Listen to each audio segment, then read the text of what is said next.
Students, welcome to my YouTube channel. In the previous video of business studies, we have introduced principles of management and their features, and we have also started principles given by Henry Fayol. Two principles, division of work and authority and responsibility, were taught to you in the previous video. Today we will start further principles of management given by Fayol. So the third principle is discipline. Discipline is a very common word which we listen in our daily life. But what is discipline principle according to Fayol? Let's see.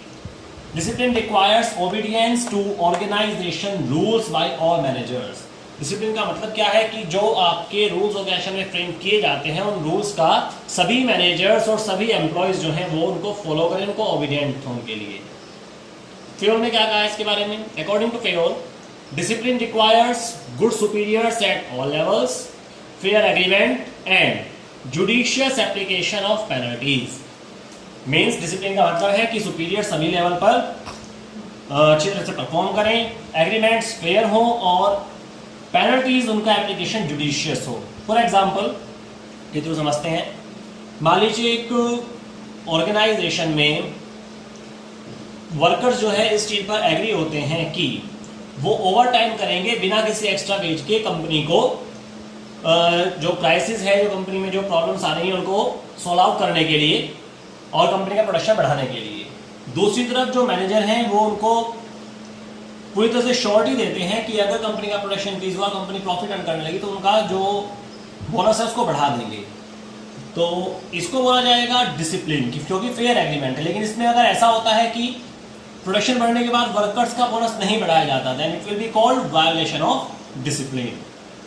एक और हो सकता है कि मान लीजिए दो employees से, दोनों जो है मार्केटिंग डिपार्टमेंट में सेल्समैन वर्क करते थे, उनमें से दोनों की मिस्टेक से जो टारगेट है वो पूरे नहीं हो पाए. दोनों ने मिस्टेक की, इससे कि कस्टमर जो है जिसको हम सेल कर रहे थे उससे जो है गुड्स परचेज करने से मना कर दिया. और उसके बाद क्या हुआ कि उसमें जो मार्केटिंग मैनेजर है, एक सेल्स में उसका रिलेटिव था तो उसने पेनल्टी दूसरे सेल्स पर लगा दी, रिलेटिव पे नहीं लगाई, तो इसको भी माना जाएगा violation of discipline.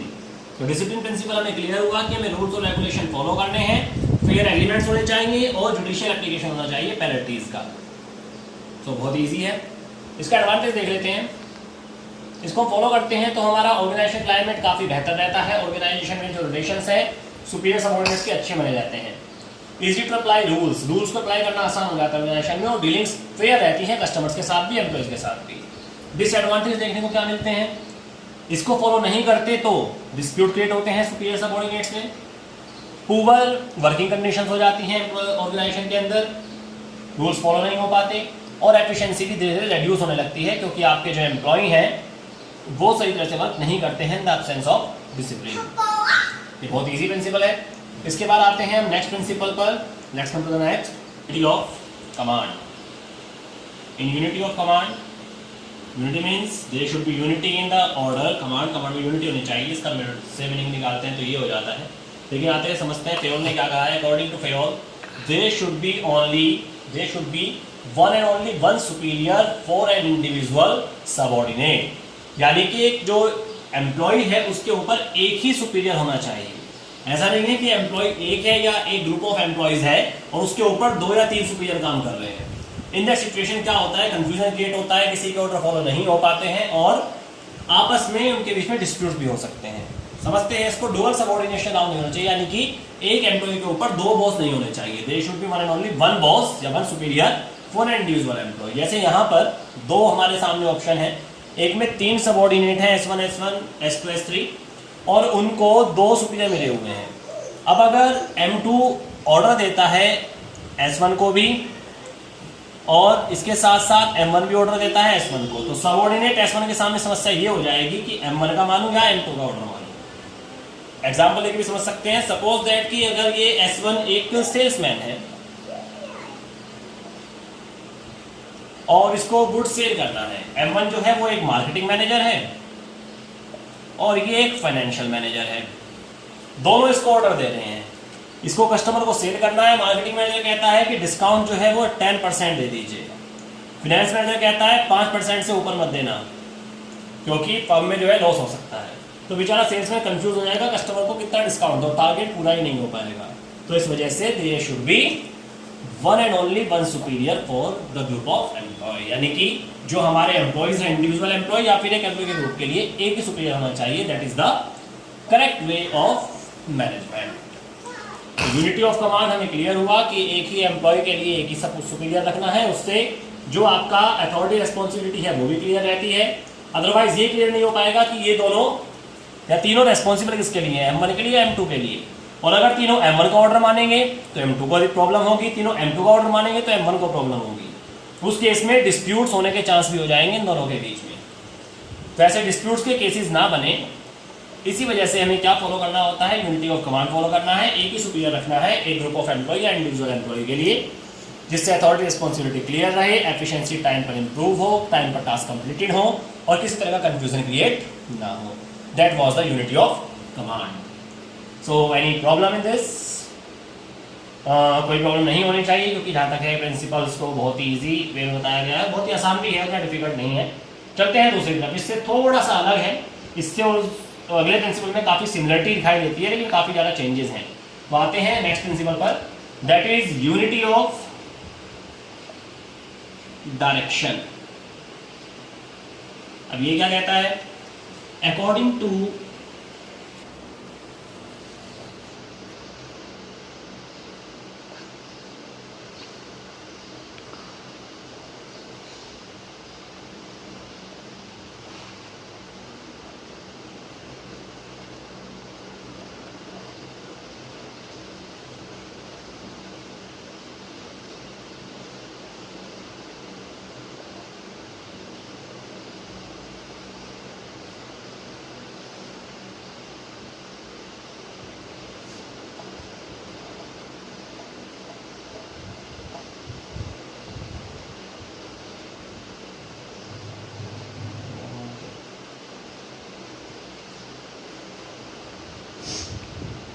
According to unity of direction क्या है प्रिंसिपल? फेयरलेस में कहा है कि there should be one head one plan.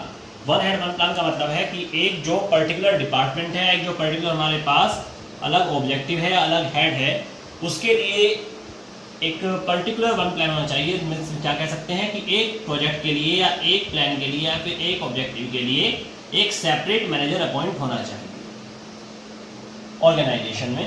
क्या समझ सकते हैं कि it means all activities which are similar in nature must be under direction of a separate manager, यानी कि वो एक्टिविटीज जो एक तरह की हैं वो एक्टिविटीज एक सेपरेट मैनेजर के अंडर में हो।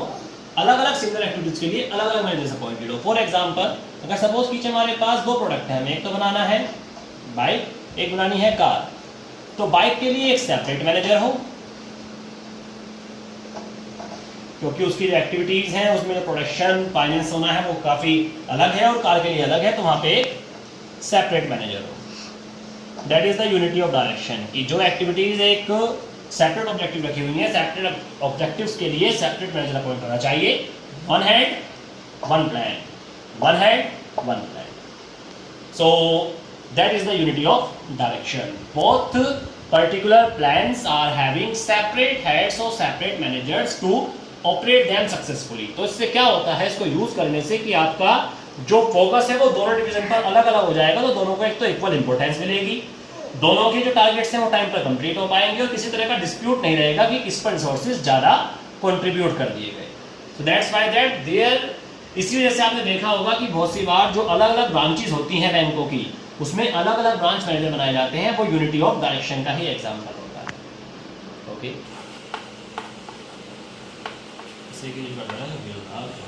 यस स्टूडेंट्स, यहाँ पर मार्कर हमारा साथ छोड़ चुका है, मार्कर ने आगे बढ़ने से मना कर दिया है, लॉकडाउन के चलते इंक भी अवेलेबल नहीं है, तो हम अब जो है चौक और बोर्ड का यूज़ करेंगे। और आते हैं नेक्स्ट प्रिंसिपल पर, that is remuneration. It's sixth principle of Andy Fayol, and what Fayol says in this, according to Fayol, there should be fair and reasonable wages and salaries for all the employees and workers, यानी कि जो आपके employees और workers हैं उनको आप reasonable salary पे करें। इतनी पे करें कि वो अपनी स्टैंडर्ड ऑफ लिविंग, उनका बेसिक नीड्स है वो कम से कम पूरी हो सकें। And it should be within the paying capacity of organisation, और ऑर्गेनाइजेशन की पेइंग कैपेसिटी में भी। वैसा नहीं है कि सपोज कीजिए एक एम्प्लॉय को आप 10,000 पर मंथ देने वाले हैं, उसके रिजनेबल आपको लगता है कि कैसे वो बेसिक नीड पूरी कर पाएगा, और आप कमा रहे हैं केवल जो है कितना 15,000, तो 10,000 अगर आप दे देंगे तो बचाएंगे क्या, और भी तो खर्चे होंगे ऑर्गेनाइजेशन में। तो इसका मतलब क्या है कि रिजनेबल हो लेकिन साथ साथ पेइंग कैपेसिटी के अंदर भी हो, ऐसा ना हो कि कंपनी की पेइंग कैपेसिटी के बाहर चला जाए। दैट इज द रेम्यूनरेशन, की रेम्यूनरेशन फेयर हो, रिजनेबल हो, but on the other hand it should be within the paying capacity of organisation. इससे क्या बेनिफिट होंगे, एक तो इससे हमारा लेबर टर्नओवर रेड्यूस होता है। लेबर टर्नओवर का मतलब होता है number of employees who leave the organisation in a year. एक साल में जॉब छोड़ के जाने वाले जो एम्प्लॉयज होते हैं उनके नंबर्स को बोला जाता है लेबर टर्नओवर। वैसे इसे निकालने का फॉर्मूला होता है number of employees leaves in the organisation upon average employee into 100। Formula आपके लिए मैटर नहीं करता है, काफी हाई लेवल पर होता है वो तो, लेकिन ध्यान रखें कि एक साल में जितने लोग छोड़कर जाते हैं उसे लेबर टर्नओवर बोलते हैं। अगर आप रिजनेबल वेजेस देंगे, रिजनेबल सैलरी देंगे तो एम्प्लॉय जॉब छोड़ के नहीं जाएंगे, लेबर टर्नओवर अपने आप रेड्यूस हो जाएगा। और अगर नहीं देंगे, इसको फॉलो नहीं करेंगे, इसके वायोलेशन के इफेक्ट क्या होंगे, तो इससे लेबर टर्नओवर इंक्रीज भी हो सकता है अगर आपने इसको फॉलो नहीं किया। इट क्रिएट्स पॉजिटिव एनवायरनमेंट, अगर इसको फॉलो करेंगे तो सबऑर्डिनेट और सुपीरियर के बीच में रिलेशन अच्छे रहेंगे, फॉलो नहीं करेंगे तो नेगेटिव कंडीशंस क्रिएट होंगी, पुअर वर्किंग कंडीशन रहेंगी।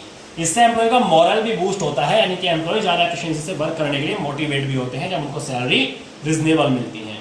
सो I think it is clear to everyone.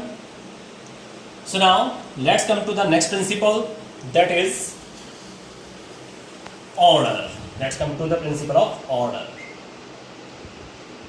Yes students, the next principle is order, and it is not that order which you give in a restaurant. ये वो order नहीं है जो किसी restaurant में जाकर आप पिज़्ज़ा के लिए देते हैं कि पिज़्ज़ा लिया और समोसे लिया और ये लिया वो लिया, और ना ही ये वो order है जो एक सुपीरियर अपने सबऑर्डिनेट को देता है, और ना ही ये वो order है जो आप जो है किसी गुड्स का ऑर्डर लगाते हैं कि गुड्स का ऑर्डर लगा दिया, गुड्स आने वाला है। उन तीनों में से कोई सा ऑर्डर नहीं है। इस ऑर्डर का मतलब क्या है, अगर मैं आपसे बोलूं कि आपने जो हम स्टार्टिंग में जो है 4th क्लास में होते हैं तो एक असेंडिंग ऑर्डर और डिसेंडिंग ऑर्डर पढ़ते हैं कि असेंडिंग ऑर्डर में लगाइए और डिसेंडिंग ऑर्डर में लगाइए। वहाँ पे हम क्या करते हैं, बेसिकली नंबर्स को हमें सीक्वेंस में लगाना होता है। तो यहाँ पर भी इस ऑर्डर का मतलब एक सीक्वेंस से है। क्या है कि अकॉर्डिंग टू फेयोल ने क्या कहा इस प्रिंसिपल में, there should be a place for everything and everyone, and everything and everyone should be available on that place। तो आप कहेंगे सर इतने सारे everything everyone हो गए, उस समय में नहीं आया। तो पहले everyone everything समझ लेते हैं। यहाँ पे क्या है, everyone का मतलब यहाँ पे ह्यूमन रिसोर्स से है, और everything का मतलब यहाँ पे फिजिकल रिसोर्स से है। अब इसमें फियोल ने क्या कहा कि there should be a place for physical resource and human resource, and every human resource and physical resource should be available on that place। तो इसका मतलब कि हर एक ह्यूमन रिसोर्स के लिए एक डिपार्टमेंट, एक ऑफिस अवेलेबल होना चाहिए, और वो ह्यूमन रिसोर्स उसी डिपार्टमेंट में अवेलेबल हो, और हर एक फिजिकल रिसोर्स के लिए एक स्पेसिफिक प्लेस अवेलेबल होना चाहिए, और वो फिजिकल रिसोर्स उसी प्लेस पर अवेलेबल हो। तो इसका मतलब इससे होता क्या है, एक तो हमारा टाइम बहुत सेव होता है, क्योंकि हमें पता होता है कौन सी चीज़ कहाँ पर मिलेगी, कौन सा पर्सन किस जगह अवेलेबल होगा। दूसरा, इससे जो है आपका जो डिसिप्लिन है वो इजली मेंटेन हो जाता है। इसके साथ साथ आपके जो टास्क है वो टाइम पर कंप्लीट होते हैं, तो इफेक्टिवनेस भी इंक्रीज होती है।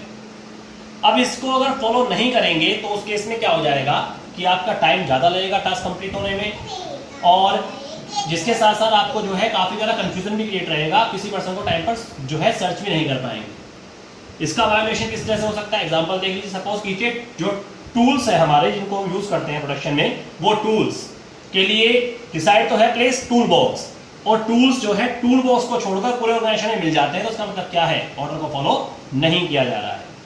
और इस केस में मान लीजिए एक मार्केटिंग मैनेजर, उसके लिए डिपार्टमेंट है मार्केटिंग डिपार्टमेंट, और मार्केटिंग मैनेजर मार्केटिंग डिपार्टमेंट को छोड़कर सब जगह मिल जाता है, तो वहाँ पर भी ऑर्डर फॉलो नहीं हो रहा है। इसको आप कई बार शॉप्स में जाते हैं, मॉल्स में जाते हैं, वहाँ भी देखते होंगे हर एक चीज़ के लिए, हर एक गुड्स के लिए एक सेपरेट डिपार्टमेंट होता है, वहीं पर वो गुड्स अवेलेबल रहता है, इधर उधर अवेलेबल नहीं होता। वहाँ पर भी हम ऑर्डर को फॉलो कर रहे होते हैं, और आप देखते भी होंगे कि हर एक पर्टिकुलर पर्सन एक डिपार्टमेंट पर अवेलेबल रहता है। तो वहां पर भी ऑर्डर को फॉलो करते हैं। ऑर्डर को फॉलो करने से आपका जो टास्क है टाइम पर कंप्लीट होता है, कंफ्यूजन से काफी ज्यादा हद तक जो है हम बच जाते हैं और हमारी एफिशिएंसी भी इंप्रूव होती है। So this principle must be followed in the organisation because it saves both. इससे दोनों ही सेव होते हैं, टाइम की वेस्टेज भी कम हो जाती है और साथ साथ रिसोर्स भी बहुत कम वेस्ट होते हैं। So I think it's clear to one. ये क्लियर है सभी को, बहुत ही इजी प्रिंसिपल है। इसके बाद हम नेक्स्ट प्रिंसिपल पर आते हैं, that is equity. Yes students, the next principal is equity. Equity का मतलब यहाँ पे इक्वालिटी से है, समानता से है। जहाँ पर फिर ने क्या कहा है, there should not be discrimination on the basis of sex, caste, religion and background. यानी कि दो एम्प्लॉयज या दो सुपीरियर्स या फिर दो मैनेजर्स के बीच में सेक्स, कास्ट, रिलीजन और बैकग्राउंड के बेस पर कोई भी डिस्क्रिमिनेशन नहीं होना चाहिए। That is the principle of equity. Means we should treat our all employees equal, we should give them equal opportunities, we should give them reasonable wages and we should not treat them on the basis of their sex, caste, religion and backgrounds. One more thing in this, इसके benefits हमें क्या क्या मिलेंगे अगर इसको हम follow करेंगे। तो एक तो जो हमारे एम्प्लॉयज़ हैं उसमें ऑर्गेनाइजेशन के प्रति एक जो रिस्पेक्ट है वो बनती है, ऑर्गेनाइजेशन की गुडविल बेहतर बनती है। इसके साथ साथ लेबर टर्नओवर को हम रिड्यूस कर सकते हैं और जो हमारे एम्प्लॉयज़ हैं वो मोटिवेट भी होते हैं। लेकिन इसका वायलेशन कैसे होता है वो समझ लेते हैं। मान लीजिए दो एम्प्लॉयज हैं, एक सोहन एक रीता, और रीता को मिलते हैं 15,000 और सोहन को मिलते हैं 10,000 फॉर द सेम वर्क, दोनों एक ही काम करते हैं। तो इससे क्या कहा जाएगा, it's a violation of equity, क्योंकि यहाँ पर जो है फीमेल को ज़्यादा इंपोर्टेंस दी गई है compare to male for the same work. तो ये जो है आपका on the basis of sex, इसको माना जाएगा क्या, एक तरह का डिस्क्रिमिनेशन। तो यहाँ पर वायलेशन होगा इक्विटी का। ऐसे ही हो सकता था कि मान लीजिए सपोज कीजिए कि दो एम्प्लॉय हैं, एक है आपका राम और एक है रहीम। राम को सैलरी मिलती है 10,000, रहीम को मिलती है 8,000। तो यहाँ पर भी क्या हो जाएगा, वायोलेशन हो जाएगा प्रिंसिपल ऑफ इक्विटी का, क्योंकि यहाँ पर रिलीजन के बेस पर दोनों में डिस्क्रिमिनेशन किया गया है। तो such type of thing should not be done in the organisation, otherwise organisation में डिस्प्यूट ज़्यादा बढ़ते हैं, एम्प्लॉयज जो हैं वो डिमोटिवेट होते हैं और साथ साथ ऑर्गेनाइजेशन की गुडविल भी इससे काफ़ी खराब होती है। बट इसका मतलब ये नहीं है कि अगर किसी एम्प्लॉय ने कोई किसी तरह की मिस्टेक की है तो उस पर पेनल्टी ना लगाई जाए। जुडिशियल पेनल्टीज लगानी चाहिए, डिसिप्लिन फॉलो करना चाहिए, लेकिन अगर सब कुछ सही है और कंडीशन सब फेवरेबल है तो किसी भी तरह का डिस्क्रिमिनेशन ना तो सेक्स के बेस पर ना ही रिलीजन के बेस पर नहीं होना चाहिए। That is the principle of equity. We have completed 8 principles up to the here. हमने यहाँ तक 8 प्रिंसिपल जो है कंप्लीट कर लिए हैं। आप इन 8 प्रिंसिपल्स को अच्छे समझें, इनके ज़्यादा ज़्यादा एग्जाम्पल्स को सॉल्व करने की कोशिश करेंगे, केस स्टडीज़ को सॉल्व करें। इसके बाद हम मिलेंगे नेक्स्ट वीडियो में कुछ और प्रिंसिपल्स के साथ। तब तक के लिए थैंक यू।